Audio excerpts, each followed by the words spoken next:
मैं आदि और आपका स्वागत है मेरे चैनल पर। तो आज होने वाला है Sunday story, horror story. So basically आज मैं आपको दो स्टोरी सुनाने वाला हूँ, दो या एक। खैर एक तो मुझे अच्छे से याद है जो कि मेरे खुद के साथ हुई थी। दूसरी स्टोरी मेरे फ्रेंड की है जो शायद मेरे दिमाग से थोड़ी बहुत स्किप हो सकती है। तो जो मेरे साथ हुई थी वो मैं आपको बताता हूँ।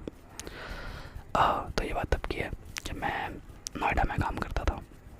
नोएडा में मेरा जो काम था वो था रिज्यूम वगैरह बनाना या डॉक्यूमेंट वगैरह बनाना। तो ये काम मेरा था। तो बॉस के कहने पे मैं सारे डॉक्यूमेंट अपने बनाता था। जो भी डॉक्यूमेंट होते थे ऑफिस में जितने भी होते थे, हमारी जो टाइमिंग होती थी वो होती थी सुबह 9 से 6 की। तो बहुत बार ऐसा होता था कि मुझे रात में भी जग के डॉक्यूमेंट वगैरह बनाने पड़ते थे जब बॉस बोल देता था तब। तो एक बार की बात थी जब ऑफिस में जाने का टाइम हो रहा था, ऑफिस से छुट्टी का टाइम। तो उस टाइम पर मेरा बॉस मेरे पास आया और बोलने लगा कि कल मेरी इम्पोर्टेंट मीटिंग है और मुझे जो है कल तक कुछ क्लाइंट्स के डॉक्यूमेंट्स चाहिए और वो तुम्हें बनाने पड़ेंगे। और मुझे मेरे घर आने में एटलीस्ट एक से 1.5 घंटा लगता था। तो 1 से 1.5 घंटा मतलब बहुत ज़्यादा होता है। तो फिर मुझे वो डॉक्यूमेंट, उसने बोला कि मुझे ये डॉक्यूमेंट कल सुबह तक चाहिए क्योंकि उसकी मीटिंग भी है क्लाइंट से और जितना जल्दी हो सके डॉक्यूमेंट मुझे बनवा के दे देना। तो अब ये छुट्टी का टाइम था, मेरे 6 बज गए थे। तो मैंने सोचा कि घर जाना शायद मेरे ख्याल से ठीक नहीं रहेगा क्योंकि 1-1.5 घंटा वहाँ वेस्ट करना, उसके बाद से फिर मॉर्निंग वापस आके डॉक्यूमेंट देना पड़ेगा। तो मैंने ये डिसाइड किया कि मैं ऑफिस में रुक जाऊँगा और ऑफिस में रुक कर ही वो सारे डॉक्यूमेंट बना के सुबह बॉस को सबमिट कर दूँगा। तो एक एक करके जितने भी ऑफिस के लोग थे सारे के सारे वहाँ से जाने लगे। और मेरी ऑफिस जो है वो 3rd फ्लोर पर है। 3rd फ्लोर, 2 फ्लोर के नीचे ऑफिस है और सबसे ऊपर मेरा वाला। तो मैं रात में वहीं रुक गया। रुकने के बाद एक एक करके जितने भी सारे वहाँ पर स्टाफ थे सब चले गए, मैं अकेला वहाँ बैठे हुआ था। तो पहले तो अपने डॉक्यूमेंट बनाने में लग गया। मैंने इतना फोकस नहीं किया कि कितना टाइम हो रहा है कितना नहीं हो रहा। जब मैं अपना डॉक्यूमेंट बनना शुरू किया उसके करीबन 1 से 1.5 बज चुके थे। तो 1 से 1.5 बजे तो मैं उस टाइम थोड़ा टहलने के लिए खड़ा हो गया था क्योंकि मैं 2 घंटे या 3 घंटे से बैठा हुआ था बैक टू बैक अपने डॉक्यूमेंट बनाने के लिए। तो मैं थोड़ा खड़ा हुआ, पूरा ऑफिस खाली था, पूरा ऑफिस में एक चूं की आवाज़ नहीं आ रही थी। लाइट चल रही थी, वो भी सिर्फ मेरे ऑफिस की। हमारे ऑफिस में ऐसा है कि जब कोई बंदा नाइट में स्टे करता है ना वहाँ डॉक्यूमेंट के लिए या किसी भी काम के लिए ऑफिस में रुकता है तो सिर्फ उसके ही ऑफिस की लाइट चलती है, बाकी ऑफिस की लाइट बंद कर दी जाती है। तो यही कंडीशन थी कि मैं बाकी ऑफिस की लाइट बंद थी और मेरे ही ऑफिस की लाइट चल रही थी। तो मुझे अपने ही ऑफिस में घूमना पड़ा। घूमने के बाद मैं थोड़ा सा चेयर पर बैठा और फिर से अपने वही डॉक्यूमेंट बनाना शुरू कर दिया। मुझे मुश्किल से 10 से 15 मिनट ही हुए थे, मुझे किसी की ना रोने की आवाज़ आने लगी पीछे से, मेरे पीछे से। तो मेरे पीछे ना 2 वो पड़ते हैं, क्या नाम है उसका, मीटिंग रूम होते हैं जो रहते हैं, मीटिंग करते हैं जहाँ लोग क्लाइंट्स के साथ। मेरे पीछे 2 मीटिंग रूम थे। तो मुझे वहाँ से किसी के रोने की आवाज़ आना शुरू हो गई एक बार पहले। तो मैं थोड़ा सा, मुझे लगा कि यार इतने टाइम मतलब 1:30 बजे तक किसी के रोने की आवाज़, खासकर यहाँ से। मैं थोड़ा खड़ा हुआ और अपने पहले ना अपने बाकी की जितने भी सीटिंग जो शीट बैठते हैं ना वहाँ मैंने जाके चेक किया जाके कि कुछ है तो नहीं ऐसा कुछ। मुझे वहाँ कुछ नहीं दिखा, सब कुछ नॉर्मल ही था। फाइनली फिर मैंने अपनी मीटिंग्स रूम में भी चेक किया कुछ वहाँ तो नहीं है ना। वहाँ भी सब कुछ थोड़ा शांत था, कुछ भी नहीं था वहाँ। और वो रोने की आवाज़ बैक टू बैक मेरे मीटिंग रूम से ही आ रही थी।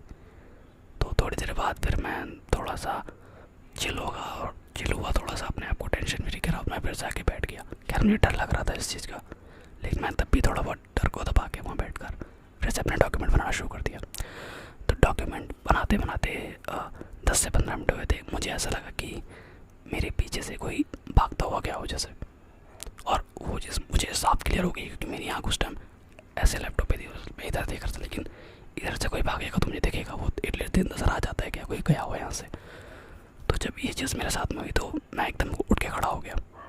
उठ के खड़ा हुआ और मैंने मैंने बोलना शुरू कर दिया कि भाई देख जो भी है यार सामने आ जा, अगर मैं बहुत सा शिकायत वगैरह कर दूँगा क्योंकि मेरी फट गई थी उस टाइम पे यार। तो मुझे ये बोलना ज़्यादा ठीक लगा डर को कम करने के लिए।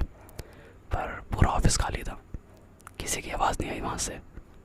हर जगह लाइट बंद, सिर्फ मेरे ही ऑफिस की लाइट चल रही थी। तो फिर मुझे लगा कि नहीं, घर निकलना चाहिए यार, ये शायद यहाँ रुकना ठीक नहीं है। अब मैंने अपना बैग पैक किया, और जिस टाइम मैं बैग पैक कर रहा था, अपना लैपटॉप वगैरह रख रहा था, उस टाइम में मेरे जो ऑफिस का बाहर का गेट है, मुझे ऐसा फील हुआ कि उससे किसी ने खोला, और उसे खोलकर कोई बाहर निकला। तो मुझे आवाज़ आ गई कि गेट खुला है, किसी ने कोई आया हुआ है।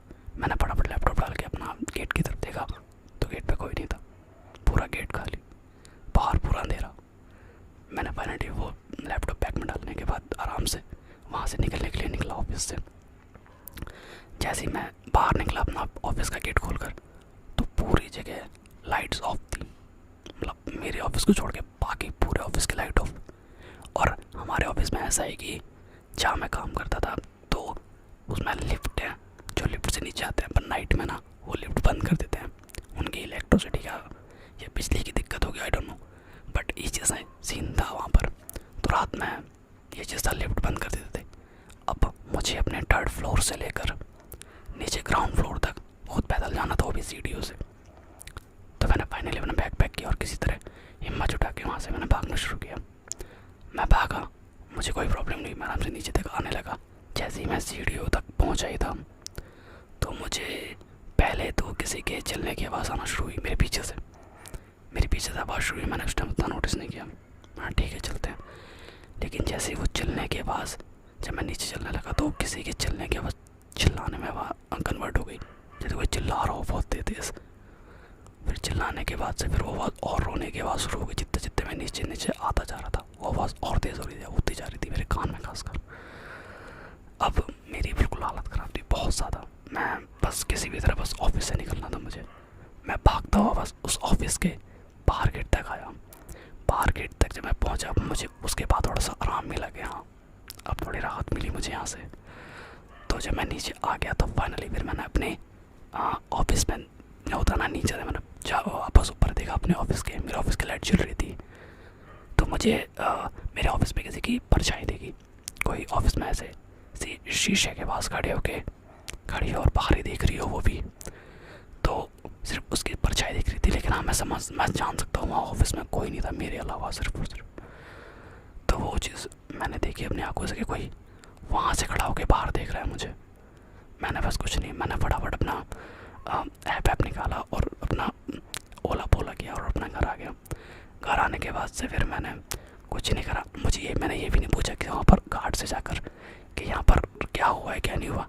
3-4 दिन बाद मैंने उस कंपनी से रिज़ाइन दिया और मैंने फाइनली किसी और जॉब कंपनी में ज्वाइन कर लिया। तो ये हुआ था मेरे साथ एक बार।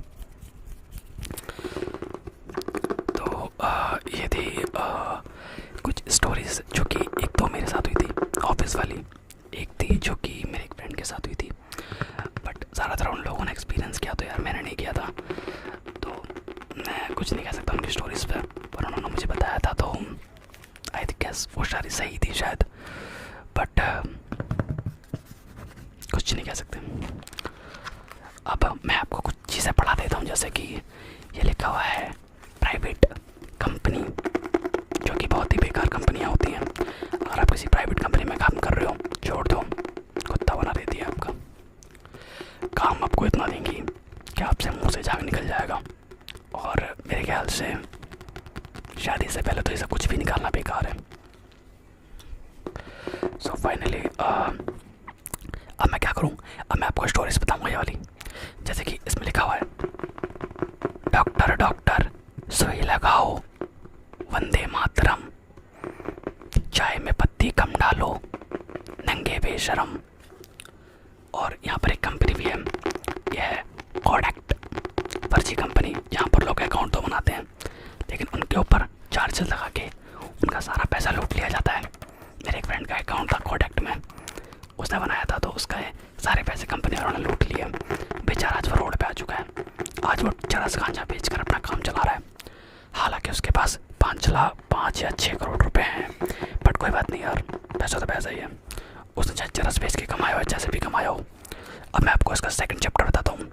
पेंसिल ज़रूरी नहीं है पेंसिल लिखने के काम आती है, पेंसिल और भी चीज़ों के लिए काम आ सकती है, जैसे कि किसी के पेट में घुसड़ने की।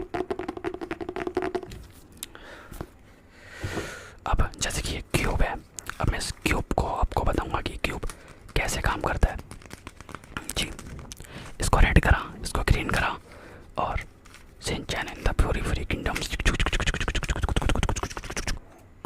सॉल्व।